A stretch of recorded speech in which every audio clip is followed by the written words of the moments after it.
What's going on, everybody? Wanted to take a couple minutes to talk about a fundamental principle of Stoicism that helps me become the best referee I can be.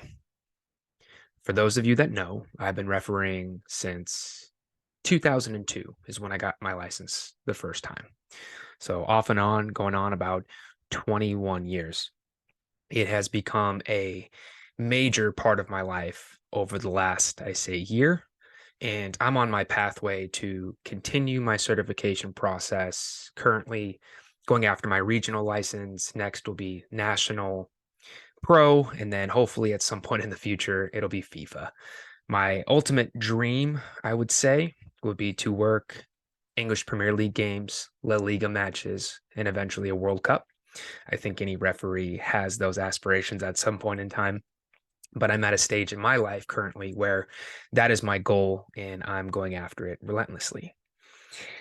Now, Stoicism and refereeing. How the heck can philosophy and refereeing cross paths? Ultimately, there's a foundational principle of Stoicism called the PAW technique: perception, action, will. And the PAW technique doesn't necessarily begin and end with refereeing. You can use it in every scenario of your life, no matter what that scenario may be: work, relationships, family, driver on the freeway who cuts you off. Ultimately, this technique is universal and it can be used for you in all aspects to be able to help enhance your life and continue pushing forward to a better life, no matter the adversity that you face. For me, I use it on refereeing every single game that I'm out there. Now, let me talk a little bit about each stage and then how I use it, implement it, if you will, into my refereeing to ensure that I'm consistently on a path to improvement. So the first one is perception. Ultimately, perception is reality, right? How you perceive something to be is your opinion on whatever it may be. For refereeing, it could be a play. It could be a scenario in a game where it's contentious, something happens. You as a referee now have to perceive what is going on and then make the call. Pretty straightforward, pretty simple from a referee standpoint. But what about work, right? What about showing up every single day and how you perceive your boss, other employees? Maybe it's the family. How is the family dynamics moving? Maybe going back to the driver cutting off scenario, how do you perceive that situation play out in front of you is very important to how you react to whatever that situation may be. So going back to the refereeing aspect, as a referee, there's so many things that come into play in terms of how you perceive the call, what's going on in the game, right? You have to be in position. You have to be up with the play, not behind the play. You have to know the laws of the game, right? Ultimately, do you know what each law means? Do you know how to implement each law based off of what you see out there on the field of play? Perception is everything, right? Which is the reason why it's the first aspect of the PAW technique. How you perceive is how you are going to interpret, inflect, and then be able to move forward into the next stage of the PAW technique, which is the action stage. Ultimately, putting the referee hat back on, if you are behind the play, if you are shielded or blocked by one of the players, right?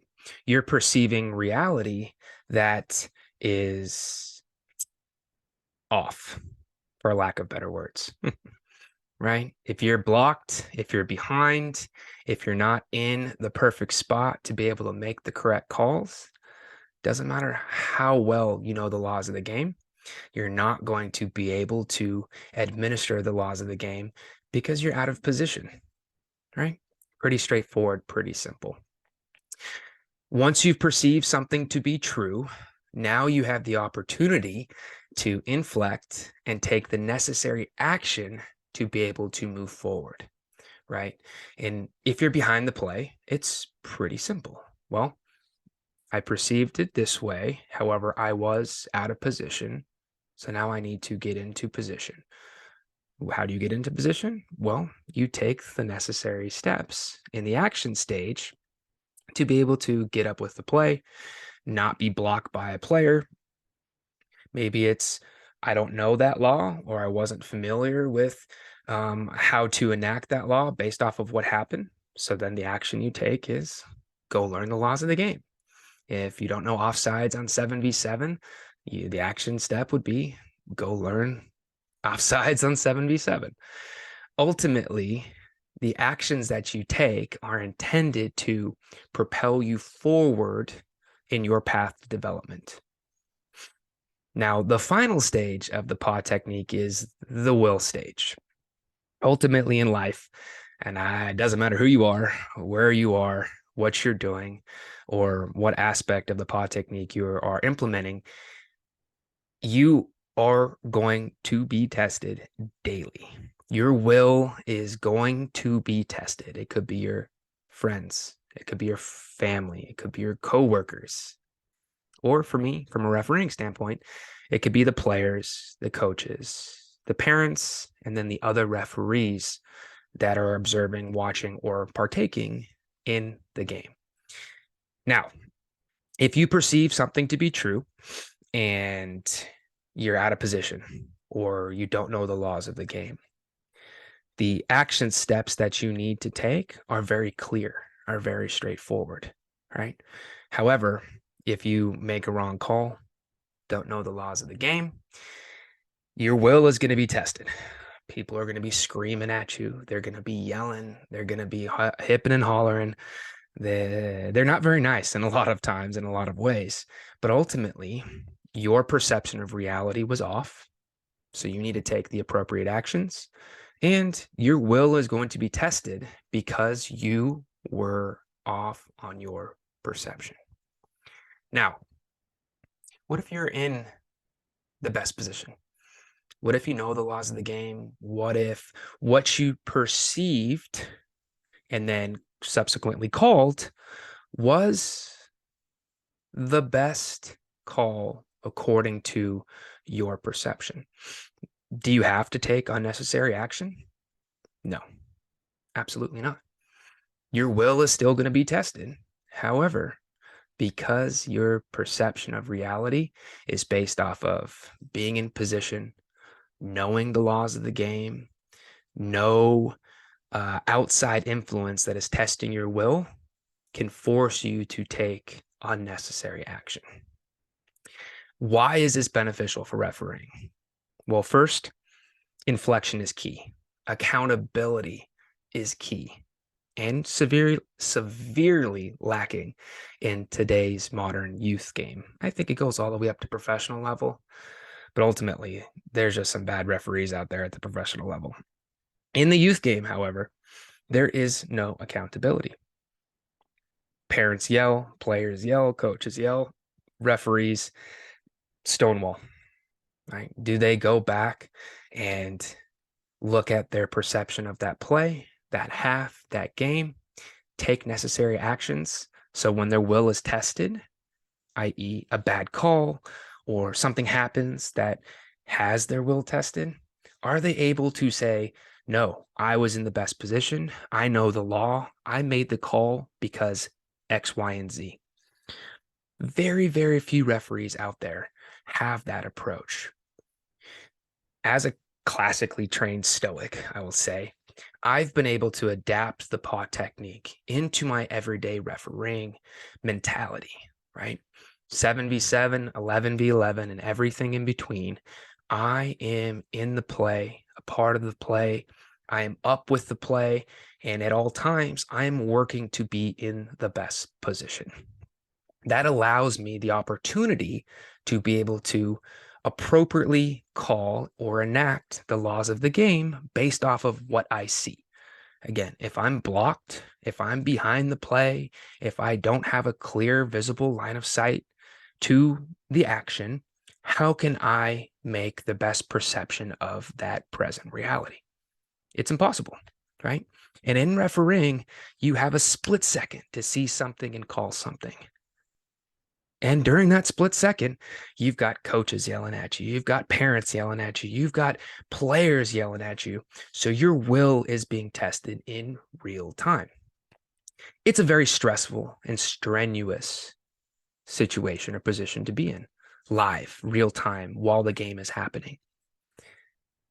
Because I have the paw technique in my back pocket and I'm constantly putting myself in a good position to be able to perceive reality clear, unblocked, to be able to enact the laws of the game, I rarely have to take action in order to improve what is going on out there. Yeah, I'm fallible just like everyone else. Sometimes I make mistakes.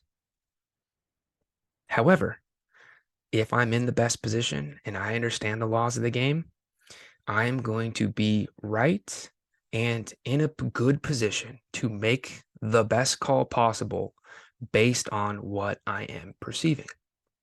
Now, if a parent starts yelling at me, starts testing my will, if a coach starts yelling at me, testing my will, I know that what I saw, how I perceived that play, that instant or moment in time in that game, I know why I made the call or didn't make the call based off of what I saw. And I'll be able to articulate that to that coach, parent, or player. Ultimately, the ability to overcome adversity and push forward to become the best referee possible is or stems from my ability to enact the paw technique in a day out, day in basis, game in, game out basis. It works for me, and I believe it can work for you. Let me know your thoughts. Let me know if you have any questions. Let me know if you would like some assistance or guidance enacting it in your life. I used one example with refereeing, but how you perceive your work, how you perceive your family dynamics, how you perceive the guy cutting you off on the freeway determines how and what action you need to take. So when your will is tested the next time, you can perceive that situation better. Thank you guys for listening. Have a great rest of your day. Peace.